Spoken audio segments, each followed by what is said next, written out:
मिलिए मेरे दोस्त से, ये है मिस्टर फ्रॉगी। चलिए जानते हैं मेरे दोस्त के बारे में और बदले में मिल जाएंगे आपको नीट के 4 नंबर। जल्दी से शुरू करते हैं। मिस्टर फ्रॉगी जो है वो live on both land and fresh water, यानी कि पानी और लैंड दोनों में रहता है, यानी कि एम्फीबियन है। इसका क्लास है एम्फीबियन और फाइलम आएगा कॉर्डेट। ये कॉमन स्पीशीज ऑफ इंडिया, यानी इंडिया में जो कॉमनली पाया जाता है वो है Rana tigrina. Okay, and then इनका कोई कांस्टेंट बॉडी का टेम्परेचर नहीं होता है, मतलब कि जैसे हम लोग का एक कांस्टेंट टेम्परेचर होता है बॉडी का, इसका बॉडी का टेम्परेचर कांस्टेंट नहीं होता है। टेम्परेचर वैरी करता है कि बाहर का इन्वायरमेंट कैसा है, मतलब इसीलिए हम लोग इसको कहते हैं कोल्ड ब्लडेड एनिमल या फिर पोइकिलोथर्म। दिस कैन कैमोफ्लेज, यानी कि अगर ये किसी ग्रीन ग्लास में जाएगा तो अपने कलर को ये ग्रीन कर लेगा और इस तरीके से इसको क्या बोलेंगे, मिमिक्री। मिमिक्री का तो मतलब आप जानते ही होंगे, मतलब किसी चीज़ की कॉपी करना। तो ये जहाँ जाता है ना उसकी कॉपी कर लेता है और उसी कलर का बन जाता है, यानी वो मिमिक्री कर लेता है। ये क्यों करता है? ताकि वो प्रोटेक्ट कर पाए, यानी प्रोटेक्टिव कलरेशन करता है, ताकि ये हरे हरे के बीच में हरा हरा दिखे ही ना। फिर to protect from extreme climate, यानी कि बहुत ठंड और बहुत गर्मी से बचने के लिए ये सो जाता है। सबसे पहले अगर समर बहुत गर्मी हो रही है तो ये जब सोता है समर में तो उसे कहते हैं एस्टिवेशन, और जब ये विंटर स्लीप, यानी जब बहुत ठंड पड़ रही है जब तब ये सोने चला जाए तो उसको कहते हैं हाइबरनेशन। तो एक्सट्रीम क्लाइमेट से बचने के लिए ये एस्टिवेशन और हाइबरनेशन स्लीप में जाता है और इस दौरान ये रेस्पायर करता है बाय स्किन। इसका रेस्पिरेशन और आगे हम पढ़ने वाले हैं, बस इसको ये बता दे रही हूँ ताकि आपको यहाँ पर तो पॉइंट क्लियर हो जाए। नाउ अब जानते हैं इसकी मॉर्फोलॉजी, मतलब कि ये बाहर से कैसा दिखता है। बाहर से अगर आप देखेंगे तो ये बिल्कुल स्मूथ एंड स्लिपरी स्किन दिख रहा है। अगर दम है तो एक बार टच करके भी देख सकते हैं। देन स्मूथ और स्लिपरी स्किन किसके कारण होता है? It is due to mucus. इसके सरफेस पे एक म्यूकस की लेयर होती है जिसके कारण आपको तो फोटो में भी दिख रहा होगा कितना स्मूथ एंड स्लिपरी है। नेक्स्ट, इसके जो आगे का पार्ट है, मतलब ये वाला जो पार्ट है, that is called dorsal part. Dorsal part है ऑलिव ग्रीन कलर का, साथ में कुछ स्पॉट्स हैं, आपको यहाँ स्पॉट्स भी नजर आ रहे हैं। एंड देन वेंट्रल पार्ट, यानी कि इसके जो नीचे का पार्ट है, आप नीचे का पार्ट देख सकते हैं, ये है यूनिफॉर्म पेल येलो कलर का, यानी पेल येलो कलर का नीचे का पार्ट है। तो ऊपर का पार्ट है green and what is this, these are spots, and ventral side के लिए यूनिफॉर्म पेल येलो का कलर है। ये कभी भी पानी नहीं पीता है, ये क्या करता है, अब्जॉर्ब करता है पानी को अपने स्किन से। खुद ही सोचिए ना, जिसका स्किन ही स्मूथ एंड स्लिपरी म्यूकस का बना हो तो वो पानी पीने का क्यों ही कष्ट करेगा, वो डायरेक्ट अब्जॉर्ब कर लेता है अपने स्किन से। इतना स्मूथ प्रोसेस है भाई।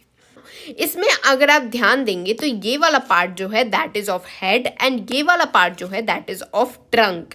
यहाँ पर आप ध्यान दीजिए नेक, यानी कि इसकी तो गर्दन ही नहीं है, तो एक्चुअली इसकी गर्दन नहीं होती और पूंछ भी नहीं होती है। देखिए पीछे पूंछ कहाँ है। एंड देन यहाँ पर आप ध्यान दीजिए माउथ के ऊपर पेयर ऑफ नोस्ट्रिल प्रेजेंट होता है। यहाँ पर तो आपको एक दिख रहा है, दूसरे साइड दूसरा वाला है। एंड इसका बल्ज राई होता है, मतलब इस तरह बाहर निकला हुआ थोड़ा सा आईज रहता है, जिसके ऊपर एक कवर होती है निकोटेटिंग मेम्ब्रेन की। ये कवर क्यों होता है? ताकि ये जब पानी में जाए तो इसे प्रोटेक्ट कर पाए।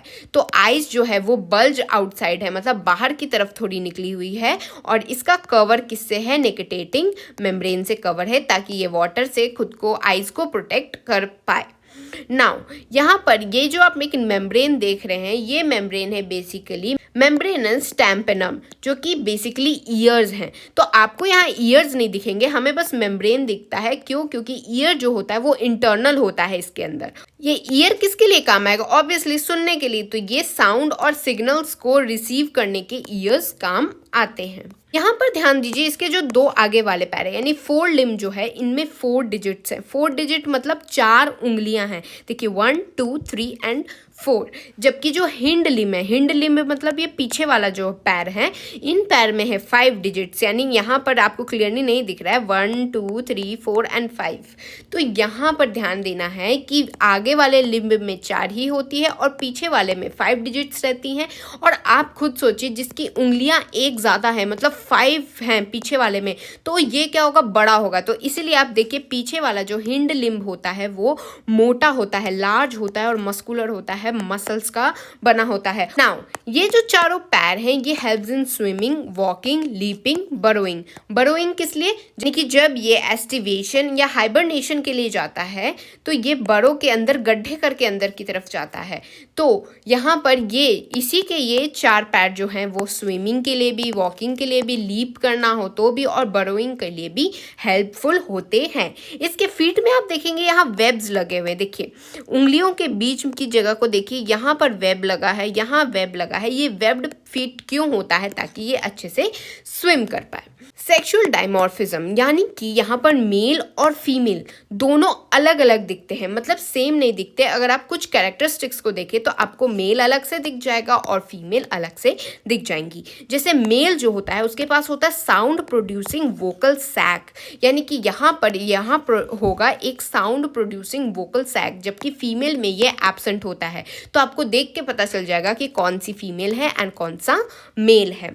नेक्स्ट, यहाँ मेल के पास होता है copulatory pad on first digit of four limb, यानी कि फोर लिम्ब हो गया ये सामने वाला लिम्ब, इसके यहाँ पर होता है एक copulatory pad extra for male, जो कि फीमेल में नहीं होता है। इसलिए आपको देख के ही पता चल जाएगा कि फीमेल कौन सी है एंड देन मेल कौन सा है। इसको ट्रिक ऐसे याद कर सकते हैं कि जो मेल होता है उसी को सारे प्रॉफिट्स मिलते हैं ऑब्वियसली। तो हियर यहाँ पर मेल को ही सारे प्रॉफिट मिल रहे हैं, गाने गाने का भी प्रॉफिट मेल को ही जा रहा है और कॉप्युलेटरी पैड भी फोर लिम्ब के फर्स्ट डिजिट पे मेल को ही एक एक्स्ट्रा उंगली भी मिली है, तो वो मेल को ही फायदा हो रहा है and then female has nothing. अभी तक हमने बात कर ली सारी मॉर्फोलॉजी की। Now let's talk about anatomy, मतलब इसके अंदर क्या है। तो नाउ यहाँ पर फ्रॉग के अंदर हम क्या क्या पढ़ने वाले, इसके बॉडी कैविटी में प्रेजेंट है, that is respiration, circulation, digestion, nervous system and excretory and then reproduction. ये सब हम एक एक करके पढ़ेंगे। यहाँ पर एक बहुत ही खुशी की बात यह है कि यहाँ पर respiration, circulation, digestion, nervous system और एक्सक्रीटरी डिट्टो जैसे ह्यूमंस के होते हैं ना वैसे होते हैं, जस्ट रिप्रोडक्टिव में थोड़ा सा डिफरेंसेस आते हैं। तो अगर आपने ह्यूमंस का रखा है तो ये आपको बिल्कुल चुटकियों में आपको समझ आ जाएगा। तो चलिए शुरू करते हैं, एक एक से सब कुछ जानते हैं। तो सबसे पहले आता है डाइजेस्टिव सिस्टम। डाइजेस्टिव सिस्टम के अंदर होता है alimentary canal and then digestive gland. ये क्या होता है? छोटा होता है। इसके लिए क्यों होता है? क्योंकि ये कार्निवोर होता है, इसलिए इसका इंटेस्टाइन छोटा है, आप यहाँ भी देख सकते हैं। ओके, नाउ यहाँ पर बकल कैविटी यानी मुंह से ये खाना अंदर लेगा, देन फेरिंग्स आता है, देन ईसोफेगस, आपको ह्यूमन वाला जो डाइजेस्टिव सिस्टम है ना डिट्टो वही है। देन ईसोफेगस से आके यहाँ है स्टमक, देन है इंटेस्टाइन, इंटेस्टाइन से ये चला जाएगा। यहाँ पर जो ये एक्स्ट्रा पार्ट है दैट इज क्लोका, जो कि ह्यूमन में नहीं होता है, और ये क्या है? क्लोकल एपरेटस है। यहाँ रेक्टम भी प्रेजेंट होता है। नाउ ईसोफेगस जो होता है वो शॉर्ट ट्यूब होता है, और लिवर क्या करता है? बाइल सेक्रीट करता है। जो ह्यूमंस में भी तो लिवर का काम बाइल सेक्रीट करना ही होता है, और बाइल सेक्रीट करके कहाँ स्टोर करता है? गॉल ब्लैडर के अंदर स्टोर करता है, जो कि ह्यूमंस में भी सेम फंक्शन होता है। नेक्स्ट, अब बताते हैं खाना इसका कैसे कैसे जाता है। तो सबसे पहले बकल कैविटी के अंदर फूड, यानी कि पहले वो माउथ में फूड लेता है। माउथ के अंदर होती है बाइलोब्ड टंग, उसके बाद ये जाता है फेरिंग्स में जैसे कि ह्यूमन में जाता है, फिर जाता है ईसोफेगस में जो कि एक शॉर्ट ट्यूब होता है, देन जाता है स्टमक में, स्टमक के अंदर होता है HCl and gastric juices ditto like humans, then intestine में जो कि है duodenum, and then final digestion होता है किससे? बाइल से और पैनक्रियाटिक जूसेस से। पैनक्रियाटिक जूसेस कहाँ से आते हैं? पैनक्रियास से आते हैं। भाई देख रहे हो ह्यूमन से बिल्कुल सेम है, तभी तो मैंने मिस्टर फ्रॉगी को अपना दोस्त बनाया हुआ है। नेक्स्ट, ये जाता है फिर विलाई के पास, विलाई करता है absorption and then goes to rectum, और फिर क्लोकल एपरेटस से बाहर निकल जाता है। That's it. नाउ यहाँ पर पार्शियली डाइजेस्टेड फूड होता है, उसको हम लोग कहते हैं काइम। ओके, नाउ बाइल जो होता है वो गॉल ब्लैडर से आता है, और पैनक्रियाटिक जूसेस जो होते हैं वो पैनक्रियास से आते हैं। ये क्यों? ताकि फाइनल डाइजेशन हो पाए। नाउ ये दोनों जो हैं वो किससे आते हैं? एक कॉमन बाइल डक्ट से आते हैं जो कि इंटेस्टाइन तक आता है। That pipe is basically common bile duct. जो बाइल होता है वो फैट का इमल्सिफिकेशन करता है, और जो पैनक्रियाटिक जूसेस होते हैं वो डाइजेस्ट करते हैं कार्बोहाइड्रेट्स एंड प्रोटीन्स को। देन फाइनल डाइजेशन कहाँ होता है? इंटेस्टाइन में होता है। ह्यूमंस में भी फाइनल डाइजेशन कहाँ होता है? इंटेस्टाइन के अंदर ही होता है। फाइनल डाइजेशन किससे होता है? विलाई और माइक्रोविलाई से होता है। नाउ अब हो गया हमारा डाइजेशन खत्म। अब बात करते हैं हम लोग रेस्पिरेशन की, कि वो लोग सांस कैसे लेते हैं। क्योंकि ये है, फ्रॉग एक एम्फीबियन होता है, तो ये लैंड पे भी सांस ले सकता है और वाटर में भी सांस ले सकता है। तो वो लैंड पे जब सांस लेगा तो अलग मेथड का यूज़ करेगा, वाटर पे जब सांस लेगा तो अलग मेथड का यूज़ करेगा। तो चलिए सब मेथड्स को एक एक करके पढ़ते। तो जब वाटर पे सांस लेता है तो यहाँ पर स्किन जो होती है ना, वो एक्वाटिक रेस्पिरेटरी ऑर्गन बनती है। यानी कि जब वो पानी में है, तो आप खुद सोचिए ना, पानी में है तो वो नाक से कैसे सांस ले सकता है? ऑब्वियसली देन पानी में है तो वो अपने स्किन से सांस ले लेगा। कि इस रेस्पिरेशन को हम लोग कहते हैं क्यूटेनियस रेस्पिरेशन, जहाँ पर ऑक्सीजन जो कि पानी के अंदर डिसॉल्व होता है उसको ये डिफ्यूजन से लेता है। यानी डिफ्यूजन क्या होता है? ये है इसका स्किन और ये है पानी। पानी के अंदर ऑलरेडी ऑक्सीजन की मात्रा प्रेजेंट है, तो यहाँ होता है डिफ्यूजन और फिर ये केस से क्या करता है? क्यूटेनियस रेस्पिरेशन करता है। अगर वो लैंड पे आ गया, अब लैंड पे आ ही गया है तो अब तो सांस ले ही सकता है, तो बकल कैविटी यानी मुंह से सांस ले लेता है, स्किन से भी ले सकता है अगर उसकी मर्जी है भाई, it's completely his choice. And then lungs से, जो रेस्पिरेशन लंग्स से करते हैं उनको तो पल्मोनरी रेस्पिरेशन कहते ही हैं। जैसे ह्यूमन जो होते हैं वो पल्मोनरी रेस्पिरेशन करते हैं, वैसे ही अगर फ्रॉग है, अगर वो लैंड पे आया है और अगर वो लंग्स से रेस्पायर कर रहा है तो उसे पल्मोनरी रेस्पिरेशन करेंगे। और अगर उसका मन किया तो स्किन से अगर रेस्पायर कर रहा है तो वो लैंड पे भी स्किन से कर सकता है। एंड देन बकल कैविटी यानी कि मुंह से रेस्पायर कर रहा है। क्योंकि यहाँ पर फ्रॉग के माउथ के लाइनिंग में भी प्रेजेंट होते हैं कुछ ऐसे ऑर्गन्स जिससे ये माउथ से भी सांस ले सकता है। लंग्स जो होते हैं वो pair of elongated pink and sac like होते हैं। यहाँ पर मैं आपको फोटो दिखा देती हूँ। लंग्स जो है, यहाँ आप देख सकते हैं पिंक कलर के लंग्स आपको दिख रहे हैं, इलोंगेटेड है, यानी कि ये पीछे 3D इमेजिन करना, इलोंगेटेड है। हम लोग के लंग्स अगर आपने देखे होंगे तो ऐसे होते हैं, ये आपको किसी एंगल से इलोंगेटेड दिख रहे हैं नहीं, लेकिन इनके लंग्स देखिए, इनके लंग्स ऐसे ऐसे हैं, तो इसका मतलब ये इलोंगेटेड है, पिंक कलर में है। एंड देन सैक लाइक यानी बोरी की तरह आपको दिख रहे होंगे। ये कहाँ होता है? Upper part of thoracic region यानी थोरैक्स में होते हैं। तो यहाँ पर अपर पार्ट सबसे ऊपर ही आपको लंग्स दिखेगा। ह्यूमंस में भी सबसे ऊपर ही लंग्स आपको दिखता है।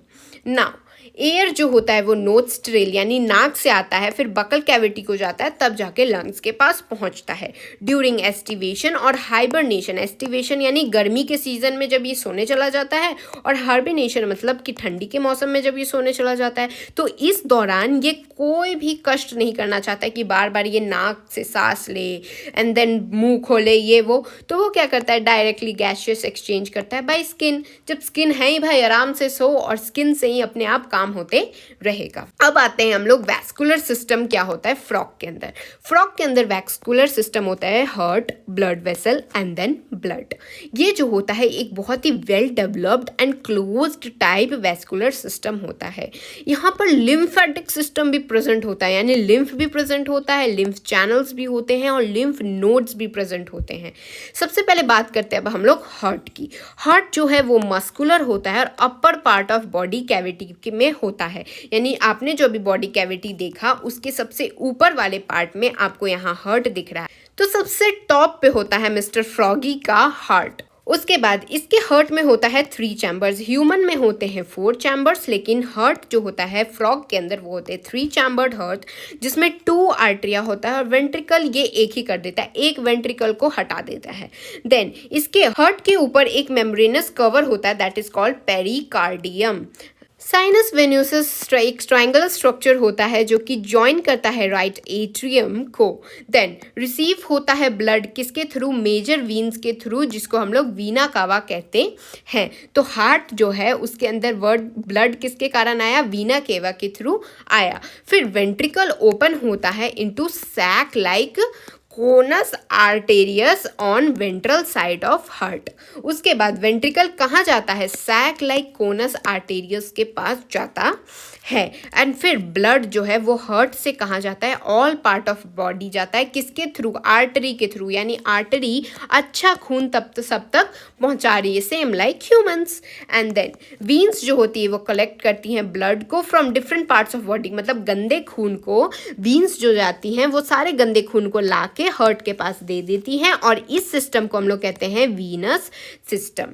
अब यहाँ पर कुछ स्पेशल वीनस कनेक्शंस भी होते हैं, जैसे लिवर एंड इंटेस्टाइन के बीच में हेपेटिक पोर्टल सिस्टम, और एक और होता है that is between kidney and lower part of body, that is renal portal system. इसमें क्या होता है ना बेसिकली कि बॉडी पार्ट से जो गंदा खून होता है वो हार्ट के पास जाना चाहिए और फिर हार्ट से जो अच्छा खून होता है वो बॉडी के पास आना चाहिए, लेकिन डायरेक्ट हार्ट को भेजने की जगह इंटेस्टाइन पहले लिवर को भेजता है, तब जाके उसको मिलता है। वैसे किडनी और लोअर पार्ट ऑफ बॉडी के बीच में होता है रीनल पोर्टल सिस्टम। नाउ अब बात करते हैं ब्लड की। ब्लड बिल्कुल ह्यूमंस की तरह प्लाज्मा और सेल्स से बने होते हैं, जहां पर ब्लड सेल के अंदर होता है आरबीसी, डब्ल्यूबीसी एंड प्लेटलेट्स। जो आरबीसी मतलब हो गया रेड ब्लड सेल जिसको हम लोग एरिथ्रोसाइट भी कहते हैं, डब्ल्यूबीसी मतलब व्हाइट ब्लड सेल जिसको हम लोग ल्यूकोसाइट भी कहते हैं। आरबीसी जो होता है वो न्यूक्लिएटेड होता है और red colour pigment that is haemoglobin तो प्रेजेंट होगा ही होगा। यहाँ पर प्रेजेंट होता है लिम्फ जो कि होता है डिफरेंट फ्रॉम ब्लड, यानी ब्लड से ये अलग होता है लिम्फ, जिसके अंदर लैक होता है प्रोटीन और आरबीसी। जब हार्ट पंप करता है तब होता है ब्लड का सर्कुलेशन और तभी होता है न्यूट्रिएंट्स, गैसेस, वाटर को उसके साइट तक पहुंचाया जाता है। नाउ एक्सक्रीशन, अब पॉटी की बात कर लेते हैं। एक्सक्रीशन यानी एक्सक्रीटरी वेस्ट जो होता है ना वो कैसे निकलता है, तो वो होता है ब्लड ले जाता है किडनी के पास जहाँ पर ये सेपरेट होता है और फिर वो एक्सक्रीट करता है। इनके पास होता है वेल डेवलप्ड एक्सक्रीटरी सिस्टम, ऐसी थोड़ी मिस्टर फ्रॉगी इतना स्मार्ट है। एंड देन यहाँ पर एक्सक्रीटरी सिस्टम में होता है pair of kidney, ureter, cloaca, urinary bladder, and ये सारे क्या होते हैं कॉम्पैक्ट होते हैं, डार्क कलर में होते हैं और बीन शेप होते हैं। खुद ही सोचो ना, गंदा चीज़ है, पॉटी सुसु वाला सामान है तो ये डार्क ही होगा। एंड देन बीन शेप्ड होंगे। बीन शेप्ड तो किडनी आपने ह्यूमन में भी पढ़ रखी है, दैट इज राजमा शेप्ड, तो इनके पास भी होती है बीन शेप्ड और ये कॉम्पैक्टली होते हैं। देन ये posteriorly on both side of vertebral column, यानी वर्टिबल जो कॉलम होता है उसके दोनों साइड पे ऐसे ऐसे प्रेजेंट होते हैं। ओके, नाउ हर किडनी के पास कुछ स्ट्रक्चरल एंड फंक्शनल यूनिट होता है एंड दैट इज यूनिफेरस ट्यूब्यूल्स या फिर इसको नेफ्रॉन्स कहते हैं, जो कि ह्यूमंस में भी होता है। देन मेल की बात की जाए तो यहाँ पर 2 यूरेटर जो है वो इमर्ज करते हैं किडनी से और फिर यूरिनोजेनिटल डक्ट जो होता है वो क्लोएका के अंदर ओपन हो जाता है। लेकिन फीमेल्स में क्या होता है, यूरेटर और ओविडक्ट जो होते हैं वो सेपरेटली क्लोएका के पास जाते हैं। अब मैं आपको डायग्राम से दिखाती हूँ। जैसे यहाँ देखिए मेल्स में जो है किडनी है, ये दोनों किडनी से निकला ये है यूरोजेनिटल ट्रैक्ट एंड देन यहाँ से निकल के दोनों जो है वो मिल गया क्लोएका के पास। बट अगर आप फीमेल में देखेंगे तो फीमेल में ध्यान दीजिए ओविडक्ट वाला जो ये पाइप है ये अलग से जा रहा है और किडनी वाला ये जो पाइप है वो अलग से जा रहा है। यहाँ पर भी आप ध्यान दे सकते हैं। तो फीमेल में जो है वो 2 अलग अलग होता है और मेल क्या कर देता है, दोनों ही एक कर देता है, मिक्स अप कर देता है सब कुछ। यूरिनरी ब्लैडर जो होता है वो थिन वॉल्ड होता है, वेंट्रल टू रेक्टम यानी रेक्टम के वेंट्रिकल साइड में प्रेजेंट होता है, ओपन इन क्लोएका यानी कि फिर यूरिनरी ब्लैडर क्लोएका में ओपन करके फिर क्लोएकर एपरेटस से फिर वेस्ट बाहर निकल जाता है। जो फ्रॉग एक्सक्रीट करता है यूरिया, इसलिए इसको हम लोग क्या बोलते हैं, यूरियोटेलिक एनिमल कहते हैं, जो कि मैंने ऑलरेडी एक्सक्रीशन चैप्टर में आपको पढ़ा रखा है। If you want to see that video is in the I button. Now अब बात करते हैं कंट्रोल एंड कोऑर्डिनेशन की। तो कंट्रोल कोऑर्डिनेशन के लिए इसके पास होता है neural system and endocrine gland. Now एक एक करके पढ़ते हैं। तो केमिकल कोऑर्डिनेशन के लिए कुछ वेरियस ऑर्गन्स होते हैं जहां हार्मोन्स जो होते हैं वो सेक्रीट होते हैं एंडोक्राइन ग्लैंड से। और ये हार्मोन्स कौन कौन से होते हैं, अगर आपको ह्यूमंस वाले हार्मोन्स पता हैं तो सेम वही, pituitary, thyroid, parathyroid, thymus, pineal, pancreatic islets, adrenal and then gonads. Now यहाँ पर नर्वस सिस्टम जो होता है ये 3 तरह का होता है। पहला है CNS यानी central nervous system, then is PNS यानी peripheral nervous system and then automatic neural system. CNS यानी सेंट्रल क्या है, ब्रेन आपका सेंटर है और स्पाइनल कॉर्ड यानी पीछे का आप देखिए आपकी जो रीढ़ की हड्डी है वही तो सेंटर है। तो CNS के लिए याद रखना brain and spinal cord. PNS के लिए खुद सोचिए कैरेनियल एंड स्पाइनल नर्व्स यानी कि पेरीफेरी में जा रहा है, यानी कि ऐसे ऐसे साइड भी निकल रहा है। तो क्या चीज़ साइड निकल सकती है, तो वो होगी नर्व्स यानी spinal nerves and cranial. Next automatic neural system जो होता है sympathetic and then parasympathetic. Now यहाँ पर जो होते हैं वह 10 पेयर ऑफ कैरेनियल नर्व्स जो होते हैं वो अराइज करते हैं ब्रेन से। मतलब कि जो फ्रॉग का ब्रेन है, ब्रेन में से 10 pair of cranial nerves arise करते हैं। तो ये आप देख रहे हैं ब्रेन, और ब्रेन को प्रोटेक्ट करने के लिए मेरा दोस्त मिस्टर फ्रॉगी कितना इंटेलिजेंट है कि ब्रेन को प्रोटेक्ट करने के लिए इसने एक ब्रेन बॉक्स भी बना रखा है, and that brain box is known as cranium. Now brain जो होता है इसके 3 पार्ट्स होते हैं, that is fore brain, mid brain and then hind brain. ये ह्यूमंस में भी होते हैं। नाउ फोर ब्रेन में क्या होगा, ऑल फैक्ट्री लोब्स होते हैं, पेयर ऑफ सेरिब्रल हेमिस्फीयर होता है, अनपेयर डाइसेफिलॉन होते हैं। देन मिड ब्रेन में होता है optic lobes, and hind brain में होता है सेरिबेलम, मेड्यूला एब्लोंगेटा, जो कि यहाँ पर मेड्यूला एब्लोंगेटा जो है वो पास करता है through foramen magnum till spinal cord, जो कि एंक्लोज करता है वर्टिब्रल कॉलम को। यानी कि मेड्यूला ऑब्लोंगेटा फोरामेन मैग्नम से स्पाइनल कॉर्ड तक जाता है, और ये किसको एनक्लोज कर रहा है, वर्टिब्रल कॉलम को एनक्लोज कर रहा है। सेंस ऑर्गन की इसकी बात की जाए तो इसका थोड़ा डिफरेंट सेंस ऑर्गन है, जैसे touch, taste, smell, vision and hearing. Okay, touch जो है उसमें है सेंसरी पैपिले, टेस्ट के लिए है टेस्ट बर्ड, स्मेल के लिए है नेसल एपिथेलियम, विजन के लिए है आईज, और हियरिंग के लिए है टाइपेनम इंटरनल ईयर। टाइपेनम क्या है, आपको बाहर दिखता है, इंटरनल ईयर होता है, आपको बाहर कोई ईयर का आपको होल या छेद नहीं दिखाई देगा। यहाँ पर आईज और ईयर जो होते हैं ना वो वेल ऑर्गेनाइज्ड होते हैं, जबकि जो टच, टेस्ट, स्मेल वाले होते हैं ये बस एक सेलुलर एग्रीगेट होते हैं जो कि नर्व एंडिंग के अराउंड होते हैं। तो सबसे अच्छा इसके पास, मिस्टर फ्रॉगी के पास क्या है, वो है विजन, यानी वो देख सकता है और सुन सकता है। जो लोग देख के अच्छे से सुन के समझते हैं वही तो सबसे वेल ऑर्गेनाइज्ड होते हैं। नाउ आइज जो है वो पेयर ऑफ स्फेरिकल स्ट्रक्चर है इन ऑर्बिट ऑफ स्कल, यानी कि स्कल मान लीजिए ऐसा हमारा स्कल, तो स्कल के ऑर्बिट पे प्रेजेंट है 2 आइज। देन एक्सटर्नल ईयर्स तो आपको दिखेगा नहीं, मतलब बाहर से आपको कोई ईयर नहीं दिखेगा, बस टाइपेनम जो कि दिखता है दैट इज अ मेम्ब्रेन, ऐसा आपको मेम्ब्रेन टाइप का दिखेगा, उसके अंदर प्रेजेंट होता है इंटरनल ईयर। और ये किसके लिए होता है, हियरिंग यानी सुनने के लिए, और साथ में बैलेंस करता है इक्विलिब्रियम को।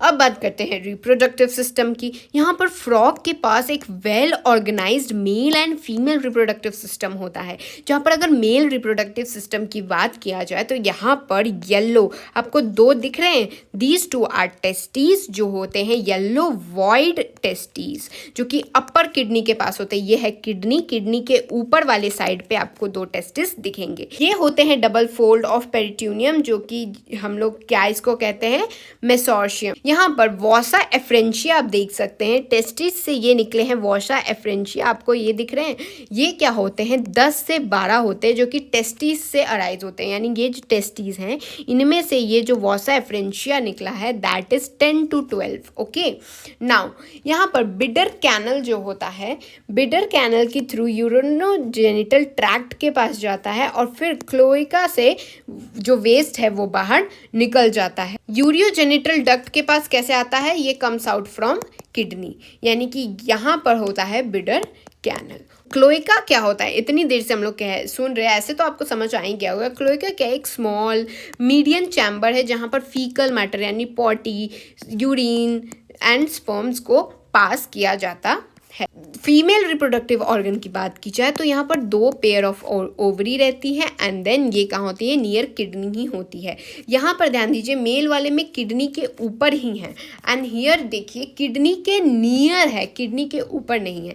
यहाँ पर नो फंक्शनल कनेक्शन होती है किडनी के साथ, मतलब कोई फंक्शनल कनेक्शन नहीं है यहाँ किडनी के साथ फीमेल का, लेकिन मेल क्या है, कनेक्शन बिठाया हुआ है, दैट इज वैसा एफ्रेंश। यहाँ पर जो पेयर ऑफ ओवरी है ये फिर ओविडक्ट में जाता है, यानी ये है ओवरी का 2 पेयर, ये गया ओविडक्ट, यानी ये वाला ओविडक्ट है, and then it goes like this and then cloaca यानी कि यहाँ ये वाले पार्ट क्लोएका में मिल जाता है। एक मैच्योर फीमेल कितने एग्स ले करती है, वो है 2500 से 3000 ओवा एट अ टाइम, मतलब एक बार में 2500 से 3000 ओवा एक मैच्योर फीमेल ले कर सकती है। यहाँ पर होती है एक्सटर्नल फर्टिलाइजेशन जो कि पानी के अंदर होती है, यानी कि जो फीमेल होती है वो एग्स रिलीज करके चली जाती है एंड देन मेल आके उस एग को फ्यूज कर देता है एंड तब बनता है larval stage that is tadpole stage, और टैडपोल स्टेज फिर मेटामॉर्फोसिस करके अडल्ट बन जाता है। अब है हमारे मिस्टर फ्रॉगी से एक लास्ट बार मिलने का मौका, तो चलिए इसके बारे में कुछ बेनिफिट्स भी मैं आपको बता देती हूँ। सबसे पहले तो आपने जान ही लिया है, इससे मिलेंगे आपको 4 मार्क्स नीट में, बट उससे भी ज़्यादा इंपॉर्टेंट है कि ये ह्यूमन मैनकाइंड के लिए भी बहुत इंपॉर्टेंट है कि ये खाता है इंसेक्ट और प्रोटेक्ट करता है क्रॉप्स को, यानी जो इंसेक्ट क्रॉप को खा जाते वो मिस्टर फ्रॉगी ने इंटेलिजेंट बन के इंसेक्ट को ही खा लिया तो क्रॉप तो बच गया ना। और साथ में ये मेंटेन करता है इकोलॉजिकल बैलेंस तक।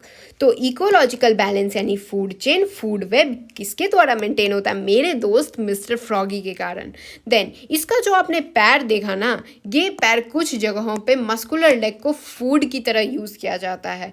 तो दिस वॉज इट। इसके नोट्स मैं आपको डिस्क्रिप्शन में भी प्रोवाइड कर दूंगी। I hope you guys understood. 20 minute के अंदर मैंने आपको इतना क्रिस्टल क्लियर कर दिया ना ये चैप्टर कि अब से मिस्टर फ्रॉगी सिर्फ मेरा ही दोस्त नहीं बल्कि आपका भी दोस्त बन चुका है। तो चलिए मिलते हैं अगले वीडियो में, तब तक के लिए thanks for watching and don't forget to like, share and subscribe my channel. Bye bye.